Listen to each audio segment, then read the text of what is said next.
कक्षा 9वीं के सभी विद्यार्थियों, अब होने वाली आपकी बल्ले बल्ले, क्योंकि अब की बार 90 पार ये हमारा टारगेट है। यहां से देखिए, इन बच्चों की तरह यदि आप वास्तव में परसेंटेज आप भी बनाना चाहते हो तो ये पेपर आप जरूर सोल्व करके जाइएगा।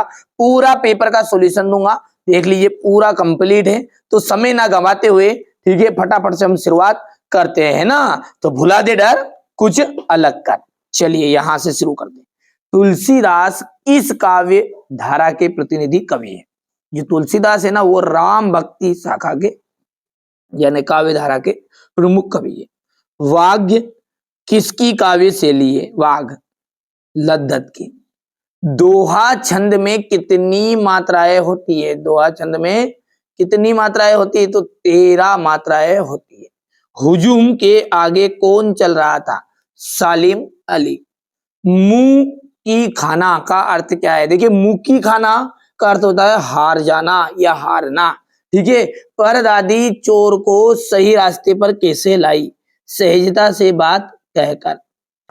बच्चे काम पर जाते हैं। छंद जो होते दो प्रकार के होते हैं। तूती बोलने का अर्थ क्या होता है? धाक जमाना। मेरे नाना पक्के साहब माने जाते हैं। सालिम अली आखिरी पलायन है।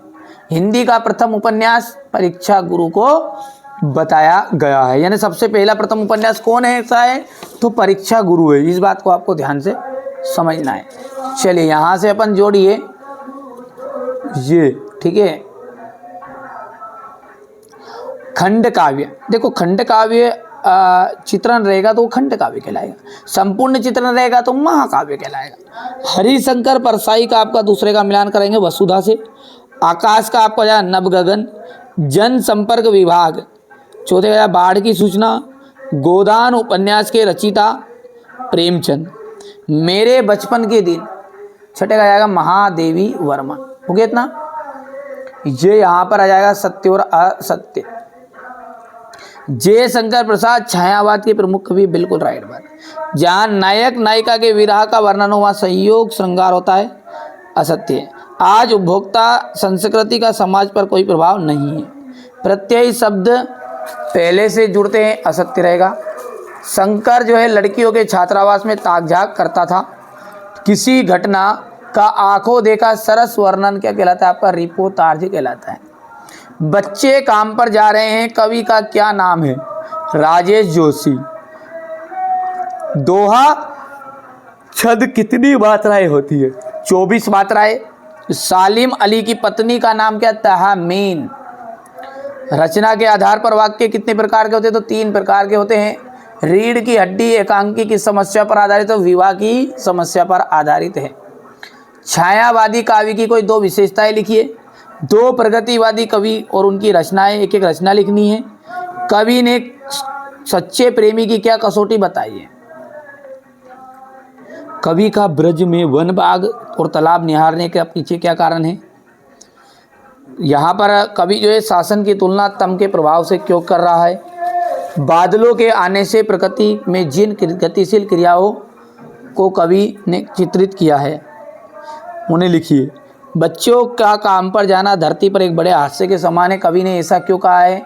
मान सरोवर से कबीर का क्या आशय है? प्रबंध काव्य की परिभाषा और भेद। भयानक रस की परिभाषा लिखिए। उत्प्रेक्षा अलंकार। हास्य रस की परिभाषा उदाहरण सहित आपको बतानी है। इसके बाद में आगे बढ़ते हैं तो कहानी और उपन्यास, पूरे क्वेश्चनों का सॉल्यूशन दूंगा, घबराना नहीं है आपको। निबंध की परिभाषा लिखते हुए किन्हीं 2 निबंधों के नाम लिखिए। श्याम चरण दुबे की भाषा शैली की विशेषताएं लिखिएगा। हरिशंकर परसाई की 2 रचनाओं के नाम।